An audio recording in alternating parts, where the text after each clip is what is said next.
Welcome to my YouTube channel. This playlist is a sequence of videos that began as a project in the spring of 2020 during COVID. I was teaching pre-calculus at Niagara County Community College as part of the State University of New York system. And to give you a little bit of background, mid-March we were told a week before spring break that we may not come back and that we may have to transition to online. 3 days before spring break, we were told we were not coming back and that we were going to extend spring break by a week so that faculty could come back for online training. Several days later, we were told we weren't coming back. The building was being locked down, take our stuff, get out, and do not come back.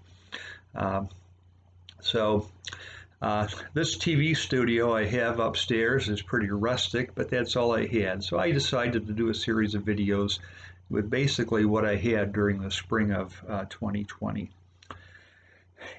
In pre-calculus, I had two major units to finish up. We'd already done 3. And one unit was trigonometry, and another unit was exponential growth and decay, logistic growth, and the like. I usually take a modeling approach, and in the past, we've talked about exponential growth, population growth, exponential decay, radioactive decay, and Newton's law of cooling. Another application, it's called the law of conduction, another application of exponential decay, and logistic growth. I've occasionally worked in virus spread in a very rough fashion. When we broke, I had 2 offers from publishers that would give me free access to electronic platforms, and I thanked them for that. So I gave my students a choice. We could go on to an electronic platform, no cost to them, and they could answer short answer and multiple choice questions, or I told them we could work problem sets on pencil and paper. I also told them if we did pencil and paper, we would do something very interesting. All but one student chose the pencil and paper problem sets. They thought that was much more meaningful than just typing numbers into a computer, and I was glad that they did. So, in a matter of a few weeks, I wrote what I felt would be a good introductory text for the mathematics of virus spread. It's 11 short chapters with short exercises. I put together the problem sets over 3 weeks. Self-published it into a textbook. It's available on Amazon for a few dollars. Doesn't cost very much. And this video series will outline that. There are several advantages to doing this whole project as a whole versus an electronic platform through a major publisher. First of all, we start with a simple model, exponential growth, and I show you why that's inadequate. Then we move on to logistic growth, a little better approximation. And I also show you why that's inadequate. It would work for, it's the simplest compartment model, I guess. It's what we can call the SI model. It would work for certain bacterial spreads and definitely work well for a zombie apocalypse, but not very well for virus spread. So taking into account the inadequacies of that, which we explain in the videos, we eventually develop what's called the SIR model, susceptible, infected, recovered model. And that's a fairly accurate model used by epidemiologists to model virus spread.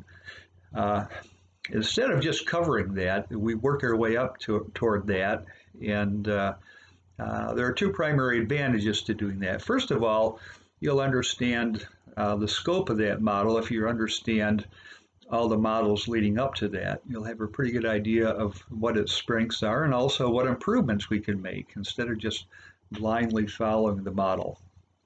That way you'll understand what truth comes out of the model. During the spring of 2020, Governor Cuomo mentioned that these models don't always predict what's going to happen, and some of his epidemiologist friends said there are really too many variables to predict. Well, they do predict something. There's a certain truth content to them. Otherwise, epidemiologists and applied mathematicians wouldn't spend all their time building the models. Well, if you understand how these models are constructed, maybe you can figure out what truth we can gain from them. Second of all, mathematical modeling is a cyclical process. K through 12 math is supposed to work mathematical modeling into the fold according to National Council of Teachers of Mathematics recommendations. And they do to a certain extent as best they can within the framework of K through 12. But here we make a significant effort by spending an extended period of time on building one model, and it gives you a student a much better idea of how this cyclical process works. And so it's a good project for any pre-calculus class. If anybody's interested in sharing in this project, just contact me at Niagara County Community College. I'm easy to find.